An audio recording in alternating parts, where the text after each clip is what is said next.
साल 2124 का समय था। दुनिया अब वैसी नहीं रही जैसे हम जानते थे। हवा में तैरते शहर, जमीन के नीचे बसी कॉलोनियां और इंसानों के साथ काम करते रोबोट, सब कुछ बदल चुका था। भारत ने तकनीकी क्रांति में बड़ा कदम बढ़ाया था और पूरे विश्व में उसकी मिसाल दी जाती थी। लेकिन इस उन्नति के साथ नई समस्याएं भी आई थीं।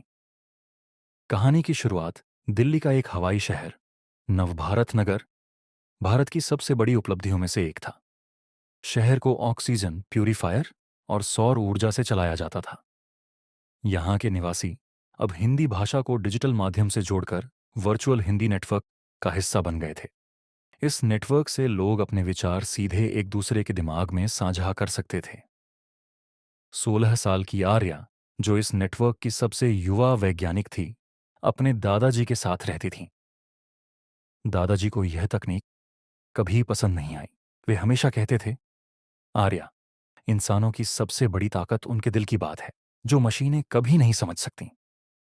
समस्या का आरंभ एक दिन नवभारत नगर के वर्चुअल हिंदी नेटवर्क में खराबी आ गई। लोग अपने विचार साझा करने के बजाय दूसरों की बातें सुनने लगे। इससे पूरे शहर में हड़कंप मच गया। हर कोई दूसरों के गुप्त विचार जानने लगा। लोग अपने रिश्तों, काम और व्यक्तिगत जीवन को लेकर परेशान हो गए। आर्या को तुरंत इस समस्या को हल करने का काम सौंपा गया, लेकिन उसे जल्द ही एहसास हुआ कि यह कोई तकनीकी खराबी नहीं थी, बल्कि एक साइबर हमला था। किसी ने हिंदी नेटवर्क को हैक कर लिया था। खोज और संघर्ष आर्या ने दादाजी की मदद ली।